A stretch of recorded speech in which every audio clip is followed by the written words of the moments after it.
How could it be possible to work in your own self-interest and still no one else lose? It's very interesting. Let me give you the first idea. The question was asked once, way back.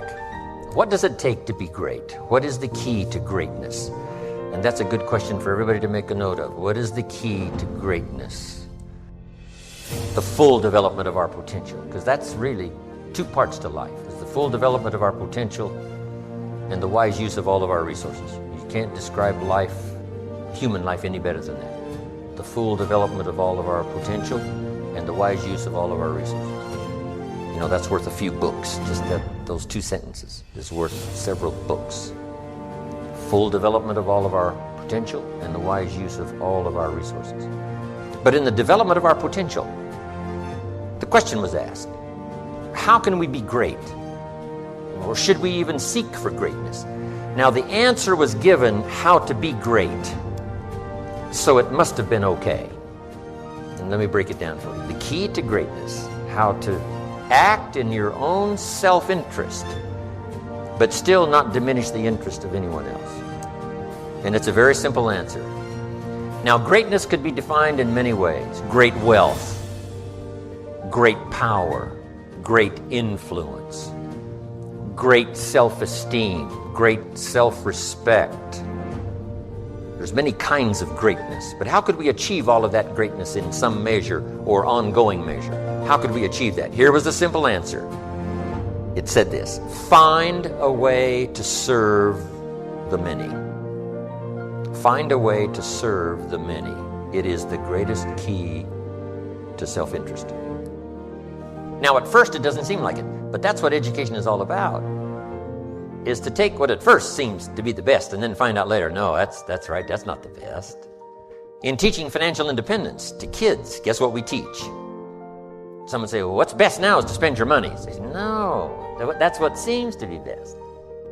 That's what seems to be best. But if you give it a little thought now and attend a couple of classes, guess what you'll learn? That isn't the best. What I first thought was the best turned out, when I was more educated, that wasn't the best. So here's what we teach kids. The best is discipline of your resources. So here's what we teach kids. Do what you have to as quick as you can so you can do what you want to as long as you can. Do what you have to. Save your money. Invest your money. Do what you have to. Conserve your resources. Exercise the discipline now, because then that later leads to many years of self-satisfaction. So that's what education is all about, to turn around what seems to be our best interest and say, no, now I understand that isn't what's best. You got a toothache. You know, you got a cavity in your tooth. What seems to be best is just to neglect and say, oh, well. But here's what's the problem with the cavity. It doesn't get better. So you got to go take care of it. And the dentist says what? You can take care of it now, it only costs this much. Later, it costs this much. So you can pay me now or pay me later. You say, hey, in my own best interest, what? Better to pay up front. Discipline is better up front. Now, so that we can enjoy those later years, to have plenty. So here's what it says. If you wish to be great in all kinds of greatness, have trophies to put on the mantle above the fireplace. If you wish all that kind of greatness, recognition and respect and all of it, here's the key. Find a way to serve. So we might shorten it to read like this: service to many leads to greatness. Now at first that doesn't seem to create personal greatness, serving others. But now when we become educated, we finally find out, yes, that's true. Service to many leads to greatness. Key phrase: if you wish to be ruler over many. Now, wishing to be great would seem as a statement of your own self-interest, which is true. But we're talking now about enlightened self-interest. Find a way to serve. Now we come to the next one. If you wish to be ruler over many, nothing wrong with that, to be ruler over many. Here's what it says: be faithful when the amounts are small. To rule over many, be faithful when you have just a few. Someone says, well, if I had a big organization, I'd really take good care of it, but I've only got 3 or 4, I don't know where they are. See, that's not the key. The key is to really know where the 3 or 4 are. Take exceptionally good care of the 3 or 4.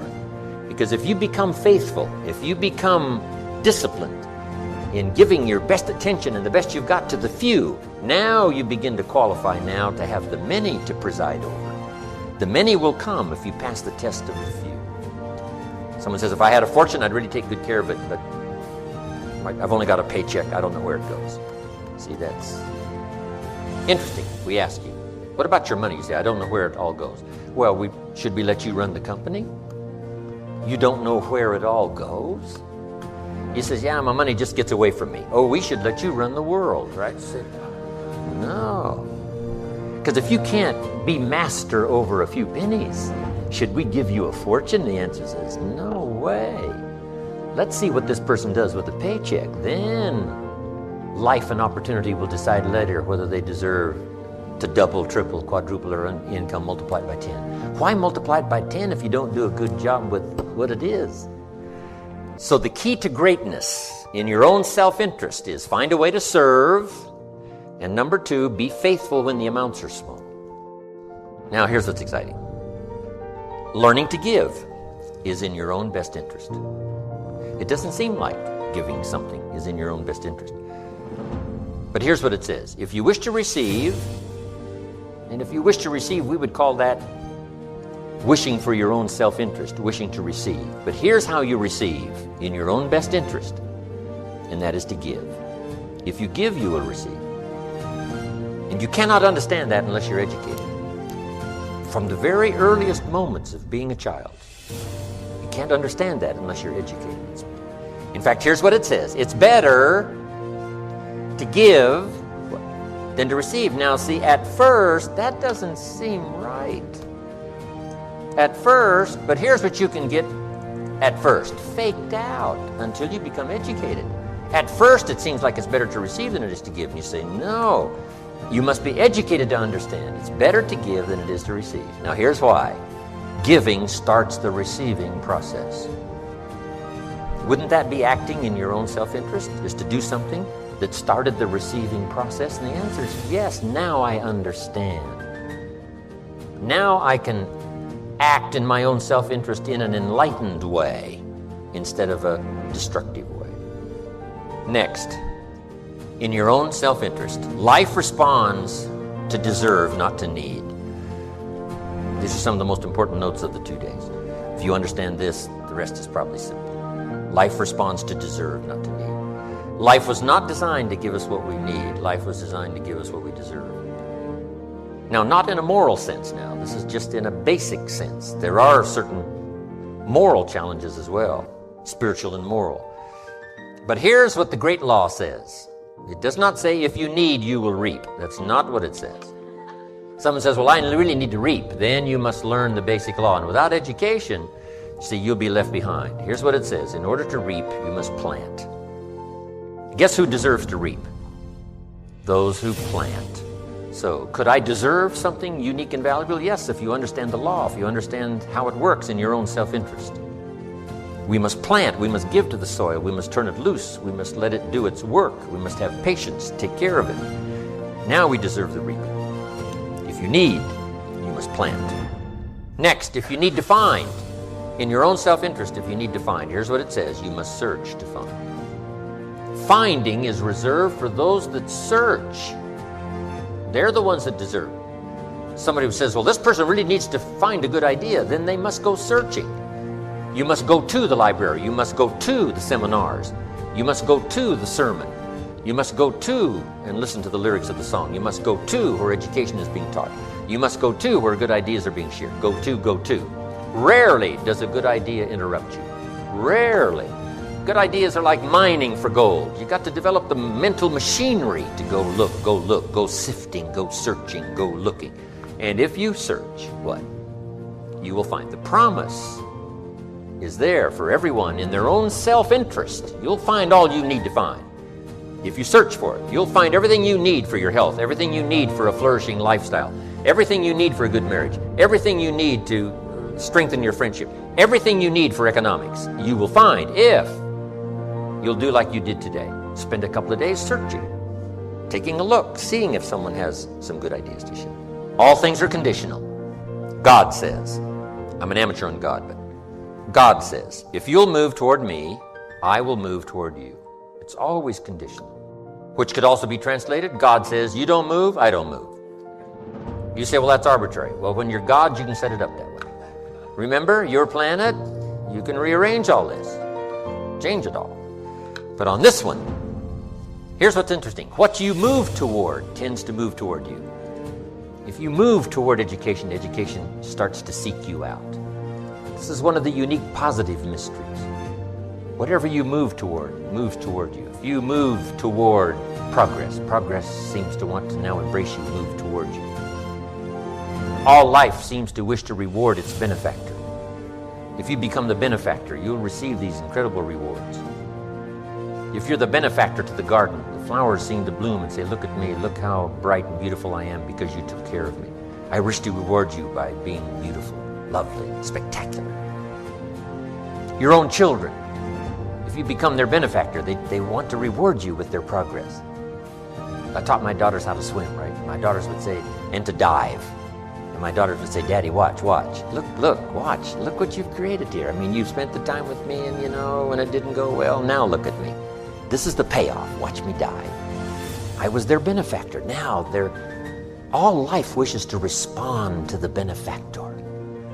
Those who give their time, give their effort, give their patience, give their ideas, the benefit of their experience. Now, whatever has benefited from that wishes to respond. The crop wishes to grow. The child wishes to show you how much progress they've made. That is so exciting. Okay. Here's the last part on this. In your own self-interest, it's better to pay. Right? It's better to pay than to get it for free. Someone says, I wish I could get it for free. Not really, because for free doesn't make anything of you. Here's a good phrase to remember. I wish to pay fair price for everything, for what it makes of me to pay. For the development I must achieve to be able to pay, that's more valuable than to pay and to receive. Promise is on the other side of price. Should we give you the promise without the price? And the answer is no. That would violate the whole deal. Helping kids to change their vocabulary. A child says, I need $10. Said, that doesn't unlock the vault here. What unlocks the vault? How could I earn $10? Now, see, there's plenty of money here. You just got to use the right language. And the vault comes open. There's the money. There's the door. If you use the right language, part of it is language. We're going to learn tomorrow about financial independence. Part of it's language. Here's what I teach kids, not to have a savings account. It's important not to have a savings account. Here's what's important, to have an investment account. You want an account that pays. I said, oh, I understand. An investment account, not a savings account. An account that pays you interest. So, the magic language around the house for the kids. How can I earn $5? Not I need $5, not give me $5. How could I earn $5? How could I earn $10? Now here's what's important. Even more important than the $10 that achieves the objective is the development, the personal development that comes from being able to pay. Being able to pay is more valuable than receiving. Getting something is never enough. Paying for it, earning it, is the real value. I got 4 parts to the day that turns your life around, and then we're finished for the day. Number 1, disgust. Disgust is a negative emotion, but it can have a very positive, powerful effect. Disgust says, I've had it. What an important day that could be. I met a beautiful, powerful, accomplished executive lady in New York. Company invited me to come in. This lady was the vice president, an extraordinary lady. I got to know her, and I found out her story. I said, how did you get here? Big income. And she never went to never went to college, never went to university. I said, how did you get here? Executive, powerful, income. She said, well, let me tell you part of the scenario. She said, when I was a young mother a few years ago, she said, one day I asked my husband for $10. And he said, what for? Before that day was over, I decided I would never, ever ask again. She said, I started studying opportunity, found it, took the classes, put myself through the schools, did the scenario. Now I'm vice president. I make a lot of money. And she said, I kept my promise. I've never, ever had to ask again. It's called a life-changing day. The day you say, enough is enough. Now, if you can add an act to your disgust, it helps. The man takes a shotgun to his car, blows out every window, destroys every tire, puts 100 rounds in it, and says, I've driven this embarrassing thing for the last time. And then he saves it. He saves it. And later when somebody says, how did you become rich and powerful? He says, let me show you this car. One day I'd had it up to here. I blew it to smithereens. Here's the last three. Next is decision. Decision making is a life-changing day. If you went home today and in the next few days cleaned up a list of decisions, it could furnish enough inspiration for the next 5 years, 10 years. What an inspiring day, the day you can bring yourself to decide. And here's the third one, desire, wanting too bad enough. Who knows the mystery of that? We don't know. But here's something I do know. Sometimes desire waits for a trigger, waits for something to happen. Who knows what the happening may be? A song, the lyrics, a movie, the dialogue, a seminar, a sermon, a book, an experience, confrontation with an enemy, a conversation with a friend who finally levels with you. Whatever the experience it is, it's so valuable. And here's my best advice. Welcome all experiences. You never know which one is going to turn everything on. Don't put up the walls. The same wall that keeps out disappointment keeps out happiness. Take down the walls. Go for the experience. Let it teach you. And here's the last one. Resolve. Resolve says I will. Two of the most powerful words in the language. Best definition of resolve I got from a little junior high girl, Foster City, California. I'm going through some words one day. I got to this one and I asked the kids, who can tell me what resolve means? Some didn't know, some tried. Interesting. The last one was the best. Little girl about 3 rows back, she said, I think I know, Mr. Rohn. I said, what? She said, I think resolve means promising yourself you will never give up. I said, that's the best I've ever heard. She's probably giving seminars somewhere today, right? I mean, that's the best I've heard. I asked the kids, how long should a baby try to learn how to walk? How long would you give your average baby? Any mother in the world would say, you're crazy. My baby is going to keep trying, what? Until, what a magic word. I want you to write it down. Until. Promise yourself you'll read the books until your skills change. You'll go to seminars until you get a handle on it. You'll listen to it until it makes sense. You'll go for it until you understand it. You'll practice it until you develop the skills. Never give up until, however long that is. Then you'll discover some of life's best treasures when you pay that. Your notes. Value makes the difference in results. Value makes the difference. You can't get more time, but you can create more value. Now here's the first lesson of economics. Everybody should learn it from the time they're old enough to understand what a dollar means, how to earn one, how to get one, how to keep one, what to do with it. First lesson of economics. We primarily get paid for value. That's lesson one. Bringing value to the marketplace, that's how you get paid. You don't get paid for the time. I know it takes time to bring value to the marketplace, but you get paid for the value, not the time. Now, since that's true, here's one of the key questions of the evening. Is it possible to become twice as valuable at the marketplace and make twice as much money in the same time? Could you become 3 times as valuable, make 3 times as much money in the same time? Is that possible? The answer is yes, if. And it's always if, right? Life is known as the big if. Harry Truman once said, life is iffy. How true. And here's the big if we're going to consider it tonight. It's possible to do much better at the marketplace if you go to work primarily on yourself. And that's the theme of our seminar tonight. Learning to work primarily on yourself. People have asked me for the last 24 years, how do you develop an above average income? And the answer is, become an above average person. Develop an above average handshake. Some people want to be successful, they don't even work on their handshake. As easy as that would be to start on. They let it slide, they don't understand.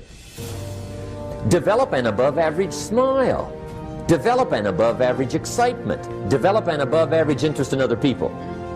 Develop an above average intensity to win. See, that'll change everything. Probably one of the most frustrating experiences in life is looking for an above average job with above average pay without becoming an above average person. It's called frustration. And Mr. Schoaf gave me probably the greatest clue he gave me when I first met him. He said, Jim, if you want to be wealthy and happy the rest of your life, just learn this lesson well. He said, learn to work harder on yourself than you do on your job. Then Mr. Schoaf gave me probably one of the most important clues among so many things he taught me, but this was in those early days. Mr. Schoaf was very kind, but he was also very abrupt. And he had these interesting questions to ask. I'm giving him a little rundown one day on how things hadn't worked out for me. He said, Mr. Rohn, I've got the answer for you if you will listen carefully. And listen carefully I did that day and for the next 5 years. If somebody's wealthy and happy, you gotta listen. He said, Jim, I've only known you a short time. But he said, it's already my honest opinion that for things to change for you, you've got to change. That wasn't quite the answer I was looking for. But that's the answer he gave me, and I pass it along to you on this warm summer evening in Anaheim, California, 1981. For things to change for you, you've got to change. Otherwise, it isn't going to change. Before I met Mr. Schoaf, I used to say, I sure hope things will change. Right? That seemed to be my only hope. If it isn't going to change, I'm in serious trouble. And then I discovered it isn't going to change, so I'm in serious trouble. See, I can tell you what the 80s are going to be like. You have dropped into the right place. I did a seminar one time for Standard Oil executives and management in Honolulu. And we're having a conference one day on this big conference table. And one of them said to me, Mr. Rohn, you know some fairly important people halfway around the world. What do you think the 80s are going to be like? I said, gentlemen, I do know the right people. I can tell you. So they all listened very carefully. And I said, gentlemen, based on my wide experience, I can really honestly say to you, in my opinion, in the 80s, it's going to be about like it's always been. Aren't you glad you came? That's inside. I don't pass that around just everywhere. Now, of course, I said that to make a point, but I also said it because it's accurate. It's going to be about like it's always been. It isn't going to change. The tide comes in and then what? It goes out. For 6,500 years that we know of, recorded history, and probably long before that. So it is not going to change. It gets light and then what? It turns dark. 6,500 years. See, it's not likely to change. And we're not to be startled by that. And if the sun goes down, the guy says, what's happened, what's happened? It means he hasn't been here long, I guess, right? It always goes down about this time. The guy says, well, I don't like that arrangement. Well, you got to talk to somebody besides me, right? It gets light, then it turns dark. In rotation, the next season after fall is what? Winter. Pray tell, how often does winter follow fall? Every year regularly for the last 6,500 that we know of. See, it is not going to change. Now, some winters are long, and some are short, and some are hard, and some are easy, but they always come right after falls. It isn't going to change. Sometimes you can figure it out, sometimes there's no way to figure it out. Sometimes it goes well. Sometimes it gets in a knot. Sometimes it sails along. Sometimes it gets in reverse. See, that's not going to change. The last 6,000 years reads like this: opportunity mixed with difficulty. That's how it reads. It isn't going to change. The man says, well, if it isn't going to change, how will my life ever change? Answer, when you change. And whether I'm talking to high school kids or business executives, my message is always the same. And it goes like this: the only way it gets better for you is when you get better. Let me give you the 4 major lessons in life to learn. Here's 4 majors. It's good to study the majors. In our weekend seminar we teach, some people don't do well because they major in minor things. You've got to be on the lookout. At the end of every week, end of every month, you've got to check, make sure you're not spending major time on minor things. We go through that whole series. Majors and minors. Now, let me give you 2 phrases before we get to the 4 majors. This will set it up and you'll see where I'm going. 2 key phrases for your notes. Here's the first one. Life and business is like the changing seasons. That's the first phrase. Life and business is like the changing seasons. One of the best ways to describe life, it's like the seasons. Frank Sinatra sings, life is like the seasons. Now here's the second phrase. Very important. You cannot change the seasons, but you can change yourself. You can't change the seasons, but you can change yourself. And see, that's how life gets better for you, not by chance, but by change. Now, here's the 4 major lessons in life to learn. I've got my first book finished, came out a couple of weeks ago. This is in it, the 4 major lessons in life to learn. Here they are. Number 1, learn how to handle the winters. That's lesson 1. They come right after falls, with regularity. Some are long and some are short and some are hard and some are easy, but they keep coming. You must learn to handle the nights. They come right after days. You must learn to handle difficulty. It comes right after opportunity. You must learn to handle recessions. They always follow progressions. For the last 6,000